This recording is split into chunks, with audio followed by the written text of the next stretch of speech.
Hi friend, আজকে আলোচনা করব আইবিএস নিয়ে। তো আইবিএস হচ্ছে irritable bowel syndrome. IBS irritable bowel syndrome. তো আইবিএস কি? আমরা প্রথমে জানবো যে আইবিএস কি। আইবিএস হলো গ্যাস্ট্রোইন্টেস্টিনাল আর ফাংশনাল ডিসঅর্ডার। এটা হচ্ছে পেটের একটা সমস্যা, যেটা 100 জনের মধ্যে 15 জনের এটা দেখা যায়। তো এটা কখনো এটা কি যে দেখা যায় যে অনেকে পেট ফুলে যাচ্ছে, বারবার ঢেকুর উঠছে, খাদ্য ঠিকঠাক মতো হজম হচ্ছে না, কোষ্ঠকাঠিন্য দেখা যাচ্ছে, বা বারবার বাথরুম যেতে হচ্ছে। এই যে সমস্যাগুলো যখন 2 মাস 3 মাসের মধ্যে চলতে থাকবে, তখন সেটাকে বলবো আইবিএস। তো এই সব উপসর্গগুলো যদি দেখা যায়, তো ডাক্তারবাবুরা প্রথমেই যে করে যে বিভিন্ন ধরনের টেস্ট তারা সাজেস্ট করেন, বিশেষ করে আল্ট্রাসোনোগ্রাফি, কোলোনোস্কোপি, এই যে টেস্টগুলো, blood test, liver function test, এই সমস্যাগুলো দেখার পরে যদি নর্মাল থাকে, তখন সেটাকে বলা হয় আইবিএস। তো আইবিএস হলো ইন্টেস্টিনাল ডিসঅর্ডার। তো আমরা কি দেখি যে এর কতগুলি কারণ রয়েছে। তো এর সঠিক কারণ এখনো জানা যায়নি, তবে কিছু কারণ আছে যেগুলোকে প্রাধান্য দেওয়া হয়েছে। যেমন হচ্ছে খাদ্যের নড়াচড়া। আমরা যখন কি হয় যে কোনো খাবার যখন আমরা খাই, তো যেমন আমরা পাউরুটি আমরা পুরোটাই গিলে খেতে পারবো না। তো সেটাকে কি করতে হয় যে আমাদের মুখে যায়, সেটা প্রথমে চেবানো হয়। তো আমরা দেখবো কিভাবে আমাদের খাবারটা নিচে আমাদের খাবার প্রণালীতে পৌঁছেছে। তো প্রথমে যেটা আমাদের আঁকতে হবে সেটা হলো আমাদের খাদ্যনালী। এটা তো খাদ্যনালীর এই যে অংশ, এটাকে উপরে যে অংশটা, এটাকে বলা হয় আপার এসোফেজিয়াল স্ফিংটার, আর এই অংশটাকে বলা হয় আপার এসোফেজিয়াল। এইখান থেকে যে আমাদের এইখান থেকে শুরু হয়, এটাকে বলা হয় থোরাসিক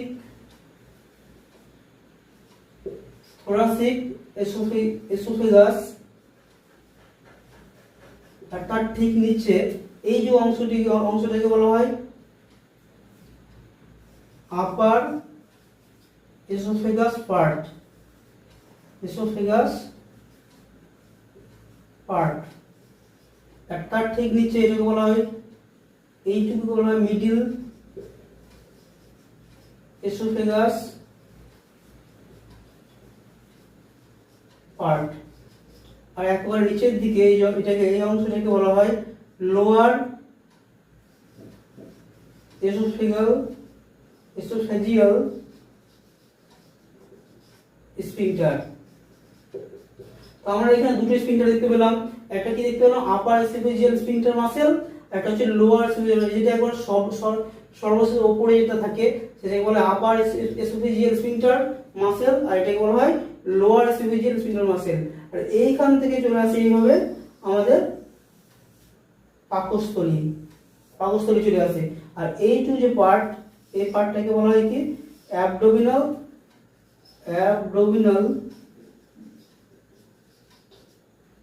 এসোফেগাস। এবার এইখানে আমাদের থাকে কি যে লোয়ার এসোফেগাস স্ফিংটার। এবার আমরা কোনো খাবার খেলাম, এবার খাবার খেলে কি হয় আমরা দেখে নেবো যে খাবার খাওয়ার পরে যে আমাদের কি হয়, আমাদের ইস নামে। তো এইগুলো সব পার্ট হলো যে এসোফেগাসের পার্ট। আমাদের যে খাদ্যনালী, এই খাদ্যনালীর এগুলো হচ্ছে পার্ট। এবার খাদ্যনালী, এবার কি হয় যে কোনো একটা খাদ্য কিভাবে নামছে, যেটাকে বলা হয় পেরিস্টালটিক মুভমেন্ট। এইভাবে একটা খাদ্যনালী আঁকলাম আমি। খাদ্যনালীর পরে আমি এখানে পাকস্থলী দিলাম। পাকস্থলীর পরে আমাদের যেটা আসবে সেটা হচ্ছে ডিওডেনাম, যেটা আমাদের ক্ষুদ্রান্ত। এই ক্ষুদ্রান্ত এইভাবে থাকবে। তো আমরা এবার খাবার খেলাম, এখান থেকে আমি খাবার নিচ্ছি। এবার খাবারটা মুখের মাধ্যমে আমরা তো সরাসরি গিলতে পারি না, ওটা প্রথমে কি হয় চেবানো হয়। তো আমরা চেবানোর পরে ওর সাথে বিভিন্ন ধরনের লালা রসুনগুলো মিশে, বিশেষ করে অ্যামাইলেজ আইপিএ যেগুলো মিশে, এই মিশে খাবারটাকে কি করে যে গলার্ধকরণের পরে সেটা খাবার এইভাবে এখানে আসে। এবার এইখানে যেহেতু আছে আপার এসোফেজিয়াল স্ফিংটার আছে, তো ওটার কি হয় যে ওটা আস্তে আস্তে কি হয় যে এভাবে প্রসারণ হয়। প্রসারণ হলে কি হবে, এর মধ্যে অনেকগুলো বৃত্তাকার এরকম পেশি থাকে। ওই বৃত্তাকার পেশিগুলোর মধ্যে যখন খাবারটা যায়, তখন কি হয়, এটা এই যে অংশটা, এটা হয় কন্ট্রাকশন। কন্ট্রাকশন। আর এবার খাবারটা যখন এর মধ্যে যেহেতু এর মধ্যে বৃদ্ধাঙ্গ পেশিগুলো আছে, ওই বৃদ্ধাঙ্গ পেশিগুলোর মধ্যে চাপ সৃষ্টি করে, এবং চাপ সৃষ্টি করে খাদ্য বলের উপর যদি চাপ সৃষ্টি করে, খাদ্য বলটা কি হবে, নিচের দিকে নামতে শুরু করবে। এবার কি হয়, যেটা এই অংশটা অর্থাৎ এইভাবে যদি আমরা বড় করে দেখি, যে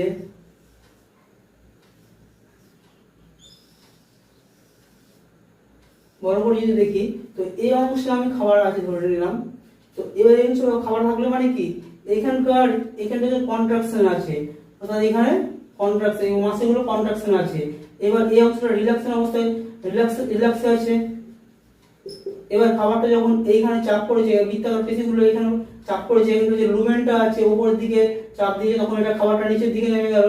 তখন কি হবে, খাবারটা যখন এরকম জায়গাতে আসবে, আবার দেখা গেল যে এরকম জায়গাতে খাবারটা চলে এসেছে, মানে চাপ দেওয়ার পর নিচের দিকে আস্তে আস্তে নামছে। এবার এটা এরকম জায়গাতে আসছে, তখন এটা কি হলো, এটা প্রথমে কি ছিল, কন্ট্রাকশন ছিল, এটাও তখন চলে আসবে কন্ট্রাকশনে, বাকিটা হচ্ছে রিল্যাক্সেশনে। তো এইরকম কন্ট্রাকশন এবং রিল্যাক্সেশনের মাধ্যমে মুভমেন্ট হয় খাবারের, এবং এটা আন্দোলিত হয়। এটাকে বলা হয় পেরিস্টালটিক মুভমেন্ট। তো পেরিস্টালটিক মুভমেন্টে দেখা যায় যে অনেক অনেক সমস্যাগুলো হলো যেটাই। এবার এইখানে যে শক্তিশালী পেশিগুলো আছে, এই শক্তিশালী পেশিগুলো কি করে, যে অনেকক্ষণ ধরে অনেকক্ষণ শুধু কাজ করে, যার ফলে কি যায়, আমাদের ডায়রিয়া দেখা যায়। এবং যে দুর্বল পেশিগুলো আছে আমাদের কম সময়ের মধ্যে কাজ করে দেয়, এবং যার ফলে কি দেয়, আমাদের দেখা যায় যে কোষ্ঠকাঠিন্য দেখা যায়। এবার কোষ্ঠকাঠিন্য যখন দেখা যায়, তখন এটা আইবিএস মতো ঘটনা, আইবিএস হতে পারে এর থেকে। এবার আইবিএস এর কারণ হতে পারে যে যেটা আমাদের মুভমেন্টটা হলো পেরিস্টালটিক মুভমেন্ট, এই পেরিস্টালটিক মুভমেন্টটা যদি ঠিক মতো না হয়, তাহলে কি হবে, যে আমাদের আইবিএস হওয়ার সম্ভাবনা থাকে।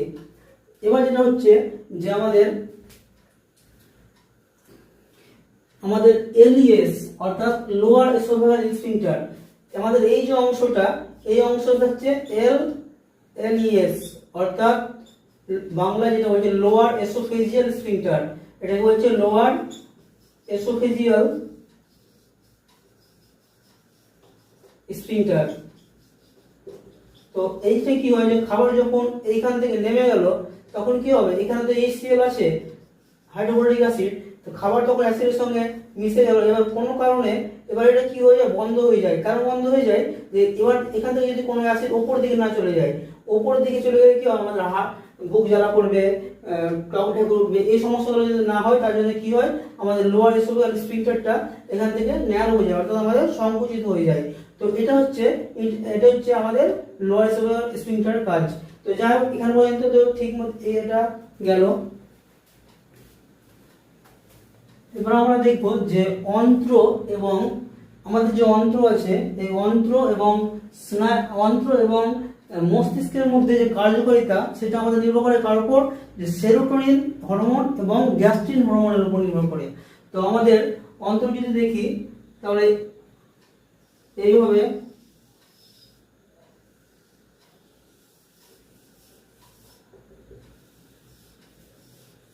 হচ্ছে ক্ষুদ্রান্ত, আর এইখান থেকে এইভাবে শুরু হয় আমাদের কি, বৃহদন্ত্র,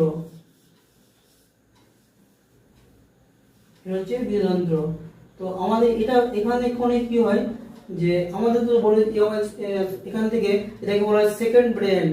কি বলা হয়, সেকেন্ড ব্রেন বা দ্বিতীয় মস্তিষ্ক।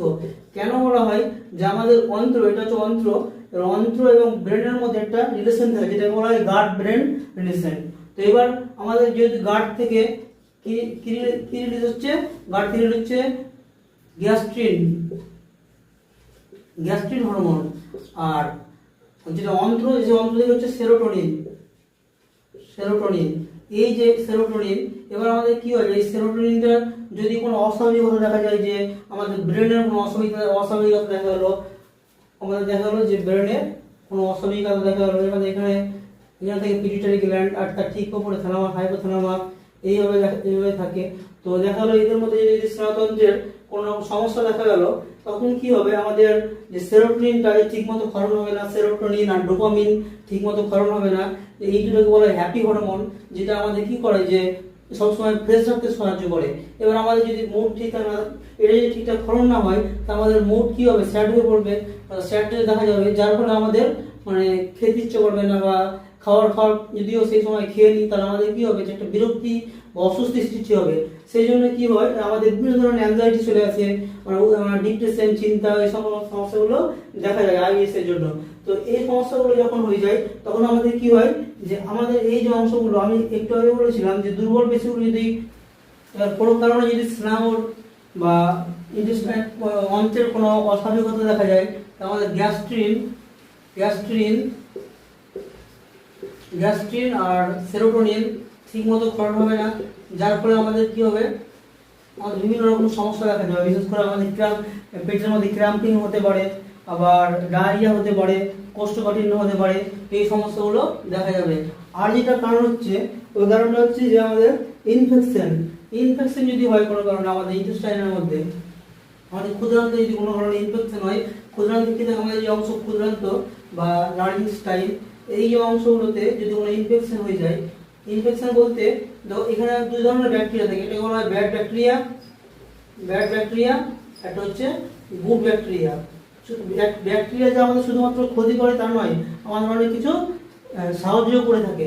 তো গুড ব্যাকটেরিয়া যেটাকে আমরা বলি গুড ব্যাকটেরিয়া, এবার যেটা ব্যাড ব্যাকটেরিয়া থাকে ওর সংখ্যা যদি কোনো কারণে বেড়ে যায় আমাদের ইন্টেস্টাইনের মধ্যে, এবং গুড ব্যাকটেরিয়ার সংখ্যা যদি কোনো কারণে কমে যায়, তাহলে কি হবে যে আমাদের ব্যাড ব্যাকটেরিয়া তো বেড়ে গেছে, বেড়ে যাওয়ার কারণে আমাদের খাবার হজম ঠিকঠাক হবে না।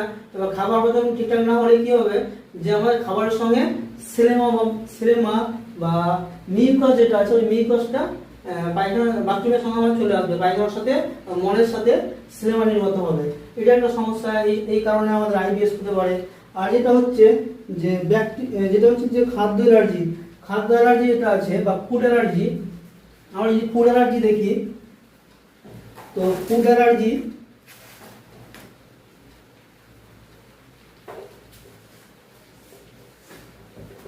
যদি ফুড অ্যালার্জি থাকে,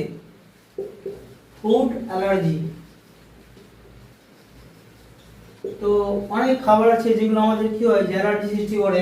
আমাদের ফুড অ্যালার্জি বলতে যে আমরা কোনো খাবার খেলাম এবং সেটা আমাদের স্যুট করছে না, তারপরে বিশেষ করে যে খাবারগুলো আছে, যে একটা হচ্ছে যে গম জাতীয় কোনো খাবার, গম জাতীয় বলতে রুটি আর অনেক কিছু, আর যেটা হচ্ছে দুধ জাতীয় কোনো খাবার, তারপর আপনার বাঁধাকপি, ফুলকপি, এই সমস্ত যে খাবার আছে সেগুলো আমাদের কি করে যে অ্যালার্জির মতো সৃষ্টি করে এবং সহ্য হয় না, এবং যার কারণে আমাদের আইবিএস এর যে লক্ষণগুলো আছে ওগুলোকে আরো প্রভাবিত করে বা বাড়িয়ে দেয়। তো এই সমস্ত খাদ্যগুলো থেকে এড়িয়ে চলতে হবে। আর যে কারণগুলো আছে যে বংশগত বা জেনেটিক যে কারণগুলো আছে, কারো বংশে বা জেনেটিকে যদি দেখা যায় যে আইবিএস আছে, তাহলে তার পরবর্তী যে প্রজন্ম তাদেরও কিন্তু আইবিএস হতে পারে। এটা একটা দেখবো যে লক্ষণ, কি কি লক্ষণ দেখে বুঝবো যে আমাদের আইবিএস হয়েছে। প্রথম কথা কি থাকবে যে পেট ব্যথা, এক নম্বরে থাকবে যে আমাদের পেট ব্যথা, বা অ্যাবডোমিনাল পেন, যেটা পেট ব্যথা।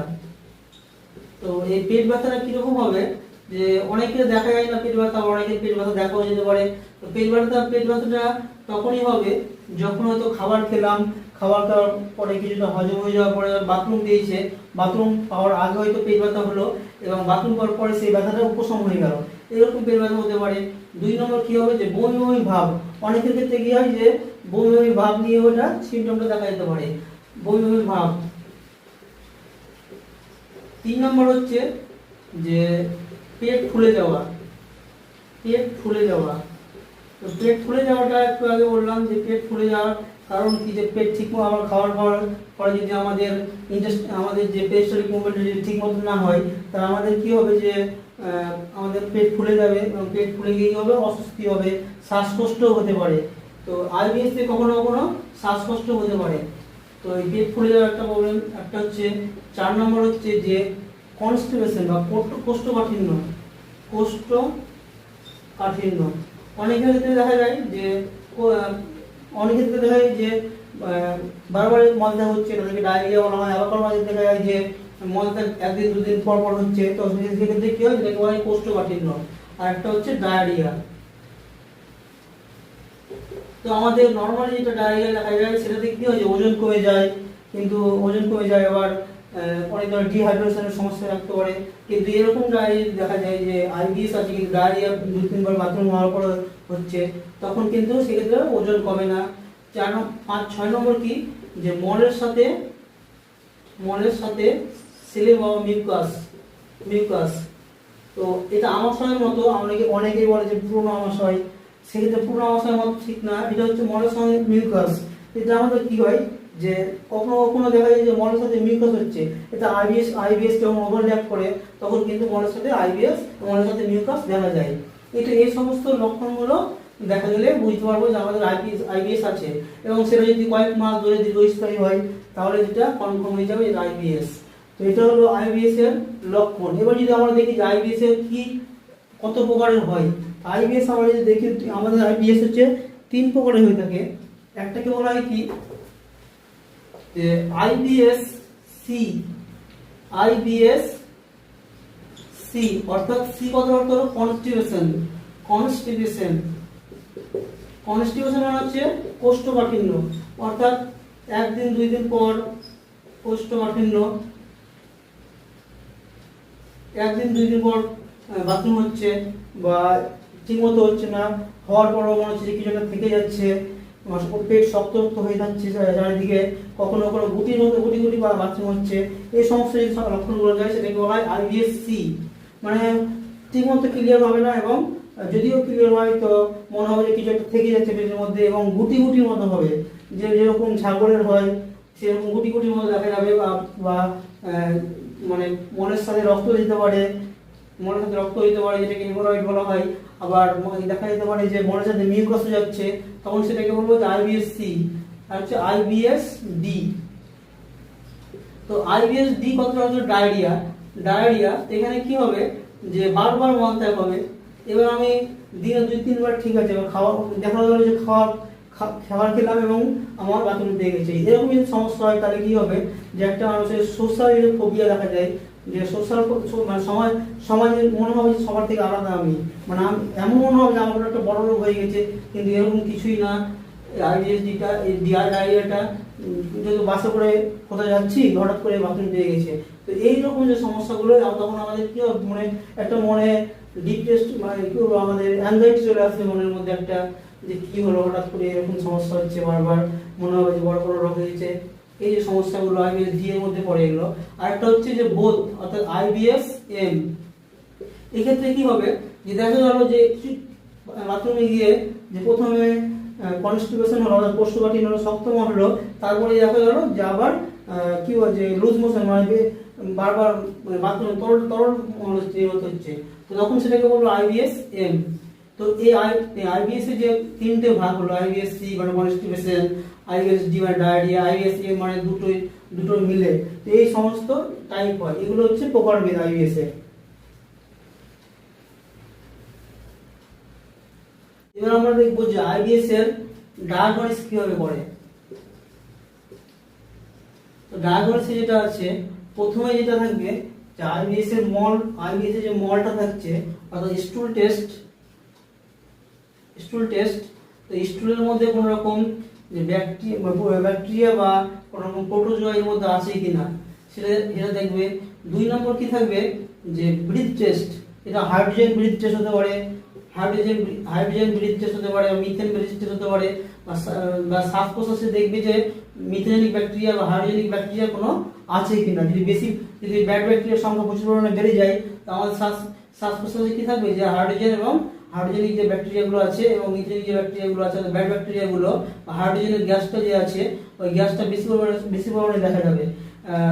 3 নম্বর যেটা আছে আমাদের কোলোনোস্কোপি, অর্থাৎ কোলোনোস্কোপি করে দেখে নিতে পারে যে কোলনের মধ্যে কোনো রকম সমস্যা আছে কিনা, অর্থাৎ কোলনের মধ্যে কোনো রকম প্রবলেম হয়েছে কিনা। 3 নম্বর যেটা আছে কোলোনোস্কোপিটা হলো যে আমাদের মলদ্বারের মধ্যে দিয়ে একটা লাইট এবং পাইপ ঢোকানো হয় এবং দেখা হয় যে কোলনের গঠন ঠিকঠাক আছে কিনা, এবং কোলনে কোনো সমস্যা হয়েছে কিনা, কোলনে কোনো টিউমার আছে কিনা, বা কোলন দিয়ে রক্ত যাচ্ছে কারণ কি, এই সমস্ত সমস্যা দেখার জন্য কোলোনোস্কোপি ডাক্তারবাবুরা করে থাকে। 4 নম্বর যেটা আছে এন্ডোস্কোপি। এবার কারণ হতে পারে যে বমি হচ্ছে বা বারবার বমি হচ্ছে, বমির সঙ্গে কখনো যদি রক্ত যায় তাহলে আমাদের যেটা পাকস্থলীর মধ্যে কোনো রকম আলসার আছে কিনা বা খাদ্য নির্মাণে কোনো রকম সমস্যা আছে কিনা, এই সমস্ত জিনিসগুলো এখানে দেখা যায়। 4 নম্বর যেটা হচ্ছে আমাদের ইউএসজি।